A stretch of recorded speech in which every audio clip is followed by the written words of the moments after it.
Welcome to online कक्षा। आज की क्लास में हम टीडीएस से संबंधित फोर्थ क्लास पढ़ेंगे, जिसमें टीडीएस के प्रैक्टिकल क्वेश्चंस के बारे में देखेंगे। कल हमने टीडीएस के कुछ प्रैक्टिकल क्वेश्चन कर लिए थे। आज इसके आगे के प्रैक्टिकल क्वेश्चन पीडीएफ में से करते हैं। कल की क्लास में हमने 4 क्वेश्चन कर लिए थे, आज 5वां क्वेश्चन करेंगे। मिस्टर कपूर पेड सैलरी, और ये भी क्या है, पहले फोर्थ क्वेश्चन की तरह सैलरी का पेमेंट करता है 90,000 रुपए टू राहुल राज। इसमें भी 3 अकाउंट बनेंगे। एक राहुल राज के नाम से उधार की एंट्री डालेंगे और दूसरी सैलरी के नाम से, सैलरी का लेजर पहले से बना हुआ है। और तीसरा, इसमें जो भी टैक्स कटेगा यानी जितना भी टीडीएस निकलेगा वो टीडीएस को कलेक्ट करने के लिए एक और लेजर बनेगा, टीडीएस पेबल के नाम से वो लेजर बनाएंगे। और इसके ब्रैकेट में इनके पैन नंबर दे रखे हैं। अब ये राहुल राज के फोर्थ कैरेक्टर पर पी आ रहा है, इसका मतलब होता है पर्सनल, इंडिविजुअल या प्रोप्राइटर। ठीक है, तो ये हो जाएगा इंडिविजुअल राहुल राज। तो राहुल राज एक लेनदार पार्टी है, तो इसका जो लेजर है वो जाएगा सन्ड्री क्रेडिटर्स के अंदर।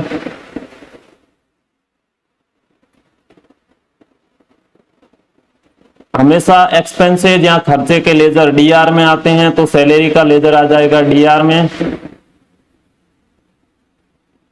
दूसरा, सीआर में यानी लेनदार पार्टी या सिंडिकेटर्स में राहुल राज के नाम से अकाउंट बनेगा।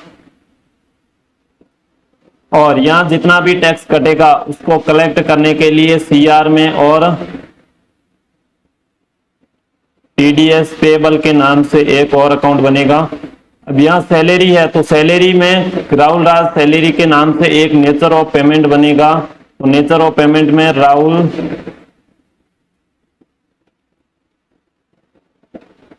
राज सैलरी के नाम से नेचर ऑफ पेमेंट बनेगा। और ये नेचर ऑफ पेमेंट कितने % टैक्स कटेगा, तो ये सैलरी की जो एक्सेल सीट है उस एक्सेल सीट में इस राहुल राज की सैलरी डाल के अपन पता करेंगे कि कितना टैक्स इसका कटेगा। ठीक है, उसके बाद में जो सैलरी अकाउंट है ये पहले से आपके बना हुआ है। फोर्थ क्वेश्चन में आपने सैलरी का अकाउंट बना लिया था और राहुल राज का आप नया अकाउंट क्रिएट करोगे, टीडीएस पेबल भी आपने अकाउंट बना के रखा था। और ये एंट्री सामान्यतः उधार की एंट्री है, इसलिए इसको F7 जर्नल में करते हैं। यानी ये उधार की एंट्री है, उधार की सभी एंट्रियां सामान्यतः जर्नल में की जाती है। टैली प्राइम में ये एंट्री F7 जर्नल में होगी, जिसमें डीआर में एक्सपेंसेज यानी खर्चे का लेजर आ जाएगा, तो एक्सपेंसेज लेजर यानी सैलरी अकाउंट। उसके बाद में सैलरी का अमाउंट डेबिट में पूछ रहा है, तो वो अमाउंट हो जाएगा 90,000 रुपए।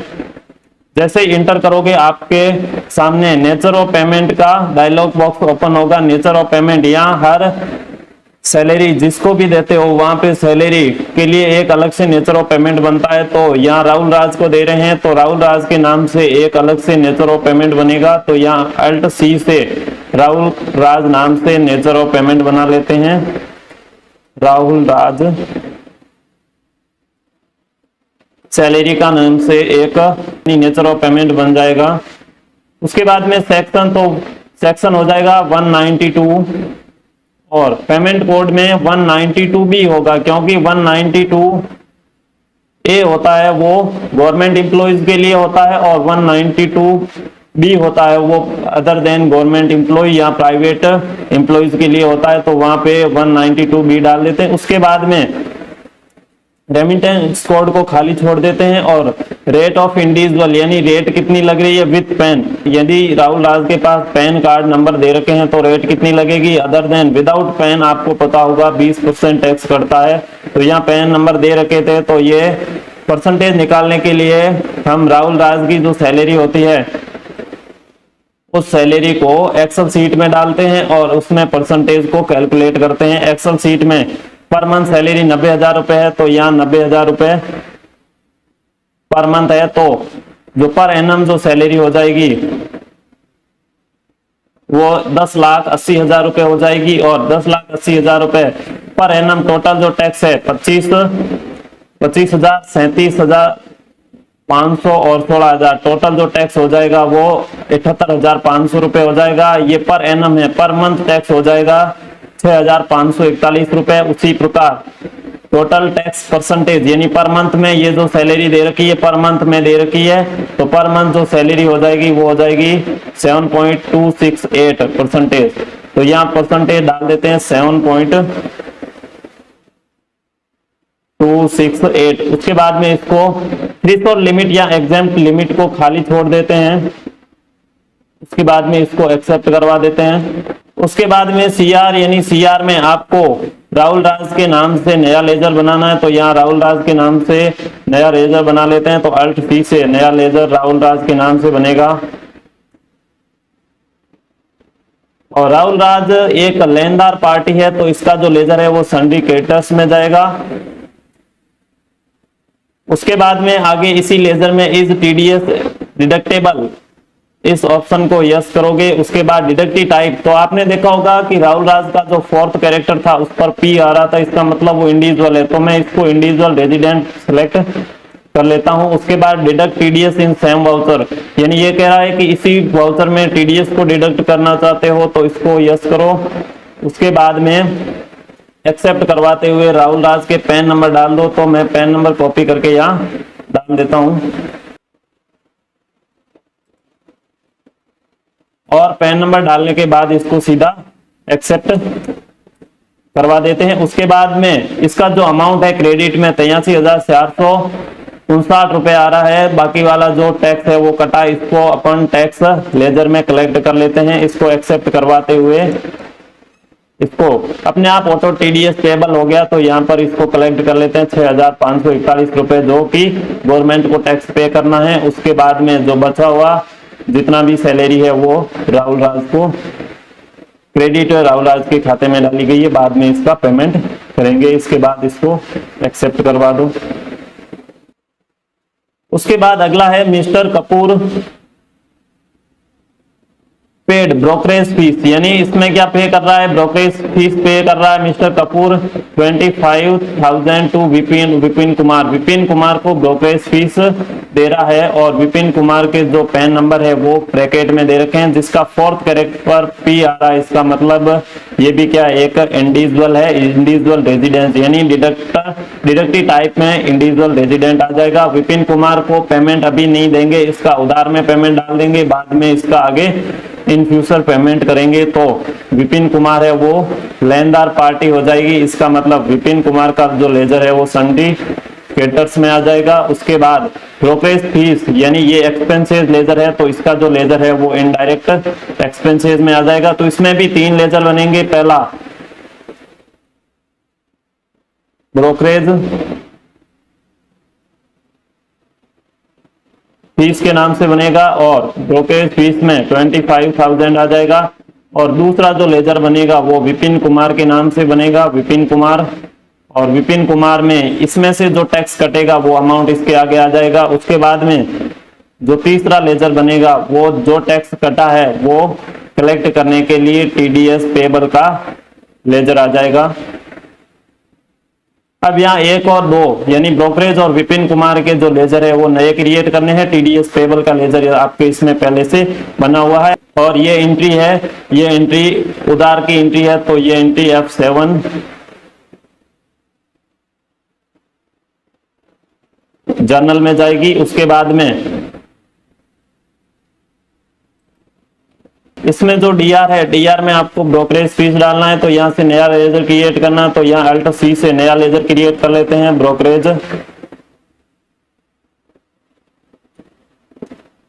ब्रोकरेज फीस के नाम से। उसके बाद में ब्रोकरेज फीस एक प्रकार का खर्चा है, तो ये लेजर इनडायरेक्ट एक्सपेंसेस में जाएगा।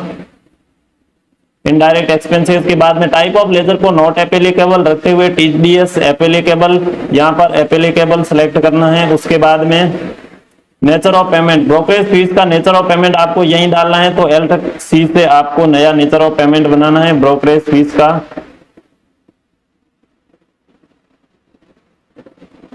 अब इसका जो सेक्शन है वो पीडीएफ में देखते हैं कि कौन से सेक्शन में आता है, पेमेंट कोड क्या रहेगा इसका और कितने परसेंट टीडीएस कटेगा।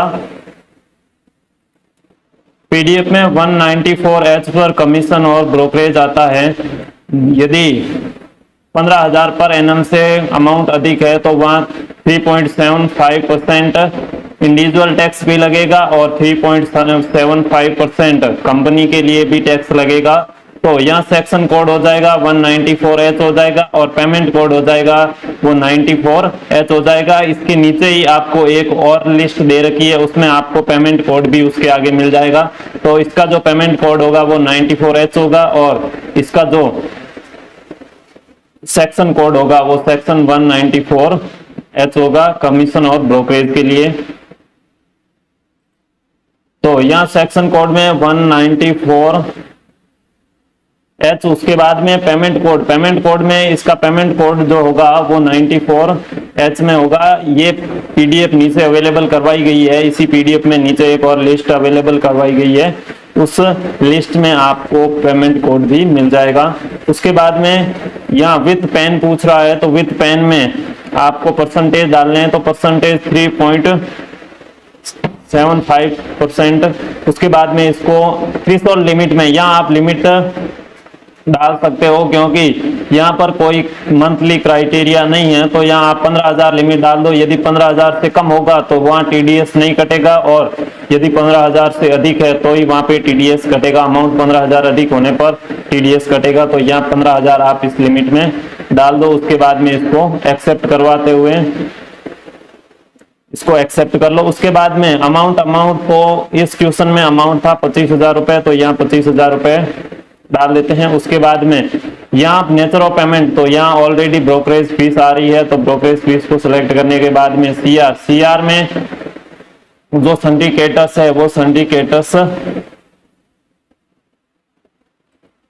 यहाँ सीआर में विपिन कुमार आ जाएगा, सिंडिकेटर्स का अकाउंट आएगा। तो यहाँ सीआर में विपिन कुमार के नाम से नया लेजर क्रिएट करते हैं, एलसी से विपिन कुमार।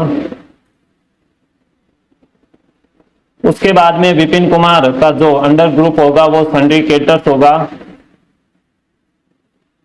उसके बाद में इसमें एक ऑप्शन आता है इज टीडीएस डिडक्टेबल, इस टीडीएस डिडक्टेबल, इसको यस करते हुए डिडक्टिव टाइप में आपने देखा होगा विपिन कुमार था। विपिन कुमार एक इंडिविजुअल रेजिडेंट था, यानी इसके जो पैन नंबर थे उसके 4th कैरेक्टर पर पी आ रहा था, तो वो इंडिविजुअल रेजिडेंट के लिए होता है। तो इंडिविजुअल रेजिडेंट सेलेक्ट करके deduct TDS in same voucher, इसको यस करते हैं क्योंकि इसी वाउचर में आपको टैक्स डिडक्ट करना है। तो यहाँ पर आपको यस करते हुए यहाँ पर आप इसके पैन नंबर यहाँ से कॉपी करके, यहाँ से विपिन कुमार के पैन नंबर कॉपी करके आप वहां पे पेस्ट कर दीजिए।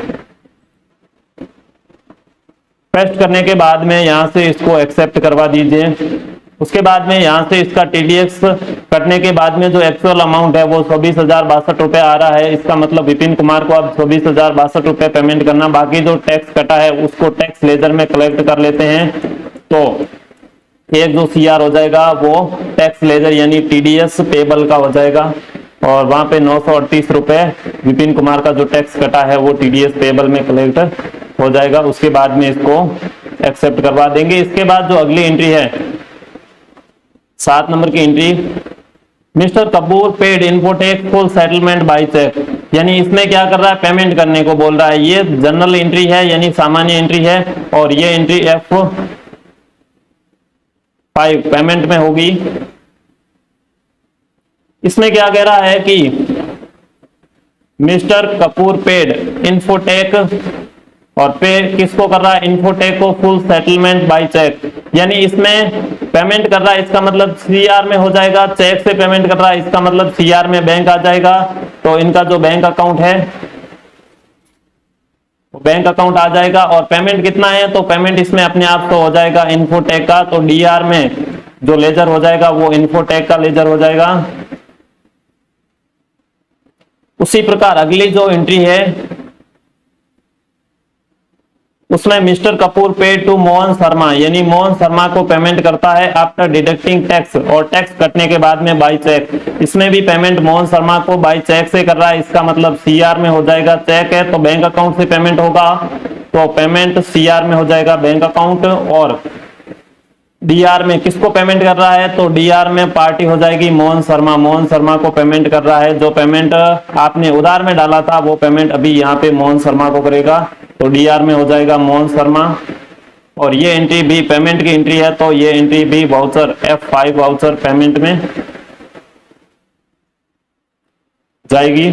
उसके बाद में अगली एंट्री है 9 नंबर की entry, mister Kapoor paid to Arvind Mishra and Rahul Raj after deducting tax by cheque. इसमें दो पार्टी का पेमेंट कर रहा है, एक अरविंद मिश्रा का कर रहा है, दूसरा राहुल राज का कर रहा है, और वो किससे कर रहा है, वो भी चेक से कर रहा है। इसका मतलब सीआर यानी पेमेंट निकलेगा चेक से, तो चेक से पेमेंट निकलेगा तो सीआर में जो पेमेंट होगा वो बैंक का हो जाएगा, यानी बैंक से पेमेंट होगा, तो सीआर में जो लेजर आएगा वो बैंक अकाउंट का लेजर आएगा, तो बैंक अकाउंट। और दूसरा डीआर में एक अरविंद मिश्रा हो जाएगा, दूसरा डीआर में हो जाएगा राहुल राज, तो एक हो जाएगा अरविंद मिश्रा और दूसरा हो जाएगा डीआर में राहुल राज। अब अरविंद मिश्रा और राहुल राज दोनों का जो अमाउंट होगा वो किससे कटेगा, बैंक से कटेगा। उसके बाद में अगला जो क्वेश्चन है उसमें मिस्टर कपूर पेड विपिन कुमार, और विपिन कुमार को पे कर रहा है फुल सेटलमेंट, मतलब इसका पूरा पेमेंट कर रहा है बाय चेक। इसमें भी पेमेंट चेक से हो रहा है, तो ये सीआर में हो जाएगा बैंक अकाउंट और डीआर में हो जाएगा विपिन कुमार।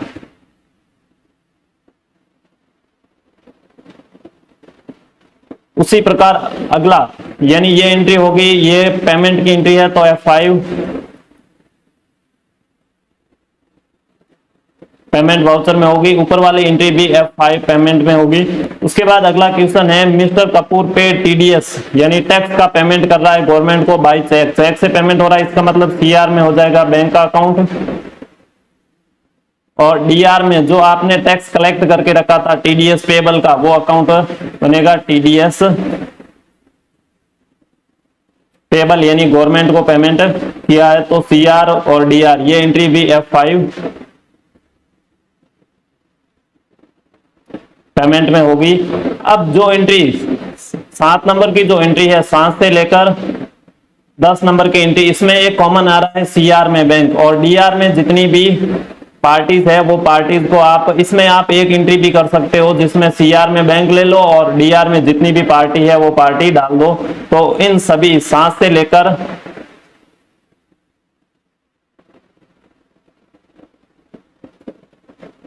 10 नंबर की जो एंट्री है उसमें सीआर में आपको बैंक का लेजर लेना है, और डीआर में जितनी भी पार्टी है उन सभी पार्टी का पेमेंट आप एक साथ कर लो। तो विपिन कुमार, दूसरा हो जाएगा अरविंद मिश्रा, और तीसरा हो जाएगा राहुल राज, और चौथा हो जाएगा मोहन शर्मा और इन्फोटेक, मोहन शर्मा, और एक हो जाएगा इन्फोटेक। उसके बाद में ये एंट्री आप F5 जनरल में करोगे एक साथ में, यानी ये पूरी 5 से लेकर जो 10 नंबर तक की एंट्री है वो आप F5 में एक साथ में करोगे, जिसमें सीआर में आप बैंक अकाउंट रख लो और बाकी जो डीआर है उन सभी में आप उनका पेमेंट कर दो, या फिर अलग अलग भी आप एंट्री इसको कर सकते हो, लेकिन मैं इसको एक साथ में करता हूं।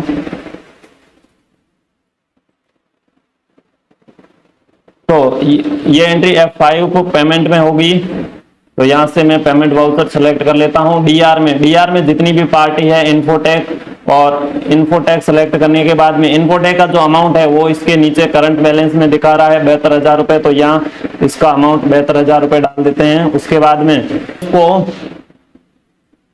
एक्सेप्ट करवाते हुए और यहाँ पे डीआर सेलेक्ट करते हैं। डीआर में अगली पार्टी यहाँ पे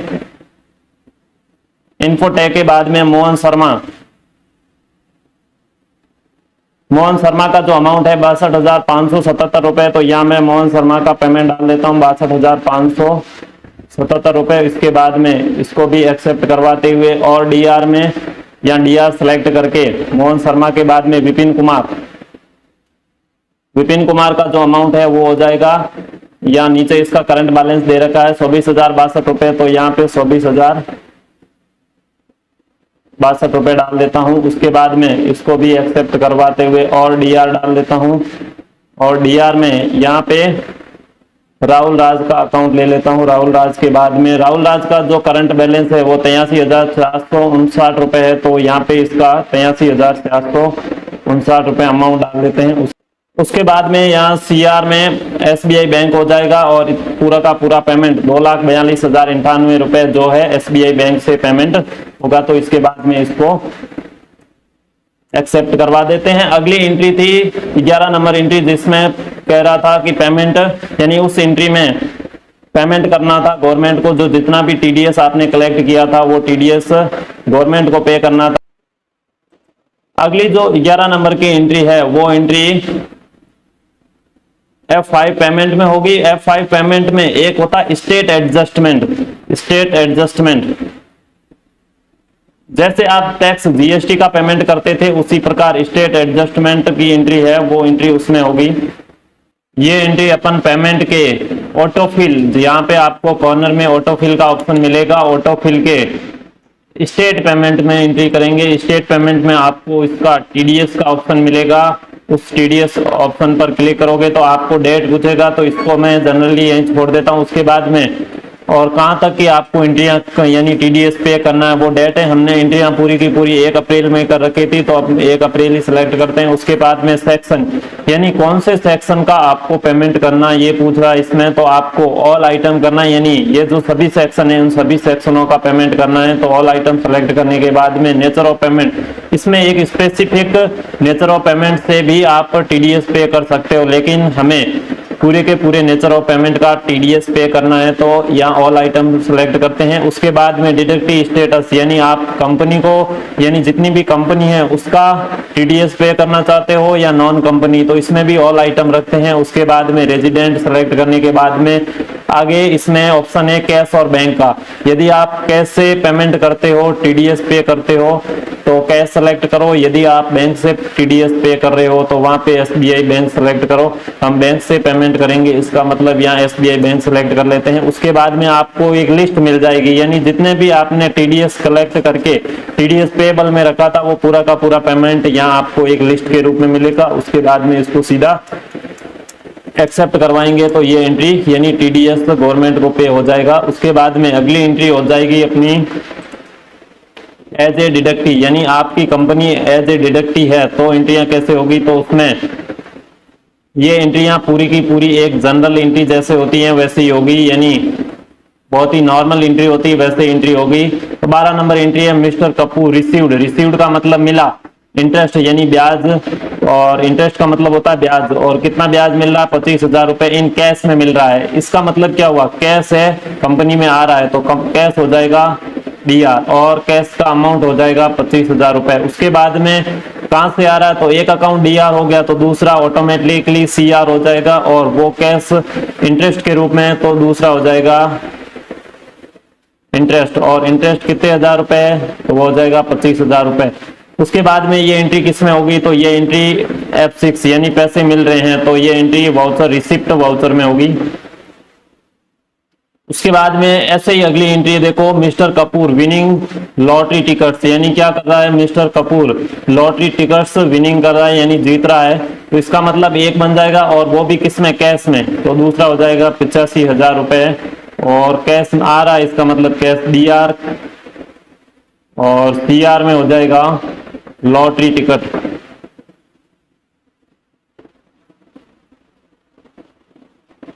और वहां पर भी अमाउंट कितना हो जाएगा 85,000 रुपए। ये एंट्री भी एक जनरल एंट्री है, यानी ये भी किसमें होगी रिसिप्ट की एंट्री है, तो F6 रिसिप्ट में ये एंट्री भी रिसिप्ट में होगी। तो सबसे पहले यहां से वाउचर सेंड कर लेते हैं, वाउचर पेमेंट की जगह यहां पर रिसिप्ट कर लेते हैं। उसके बाद में सीआर में पहली है जो ब्याज है, तो यहाँ पर ब्याज का लेजर डाल देते हैं, ब्याज का लेजर हो जाएगा इंटरेस्ट, और इंटरेस्ट के जो लेजर है इस लेजर को आपको इनडायरेक्ट इनकम में रखना है, क्योंकि ये लेजर पूरे के पूरे किसमें एक हमारी आय है, तो ये दोनों लेजर किसमें जाएंगे, तो ये लेजर भी इनडायरेक्ट इनकम में जाएगा, और ऊपर वाला जो ब्याज है या ब्याज मिल रहा है इसका मतलब ये भी किसमें जाएगा इनडायरेक्ट इनकम में जाएगा। तो दोनों को दोनों लेजर आपको इनडायरेक्ट इनकम में लेने हैं। उसके बाद में यहाँ ब्याज 25,000 रुपए है तो पहले 25,000 रुपए डाल देते हैं। उसके बाद में कैश में मिल रहा है तो कैश सेलेक्ट करके इसको एक्सेप्ट करवा देते हैं। दूसरी एंट्री जिसमें लॉटरी टिकट, तो आपको लॉटरी टिकट की एंट्री बनानी है और इसमें किसी भी प्रकार का टीडीएस वगैरह एप्लीकेबल नहीं करना। उसके बाद में लॉटरी टिकट में लॉटरी टिकट का अमाउंट 85,000 रुपए है, तो 85,000 रुपए डाल के इसको कैश में डीआर में कैश लेके इसको क्या करवा देते हैं, यहाँ से एक्सेप्ट करवा देते हैं। उसके बाद में टीडीएस से संबंधित पूरी की पूरी एंट्रियां खत्म हो जाती है। उसके बाद में आपको यहाँ नेचर ऑफ पेमेंट की यानी नेचर ऑफ पेमेंट का चार्ट दे रखा है जिसमें आगे पेमेंट कोड है और इसके जस्ट पीछे की तरफ आपको मिल जाएगा सेक्शन कोड तथा पेमेंट कोड। उसके बाद में इसके जस्ट नीचे ये सेम के सेम पीडीएफ है और उसके बाद में आपको जनरल क्वेश्चन है कि इसमें आपको क्वेश्चन के साथ में आंसर दे रखे हैं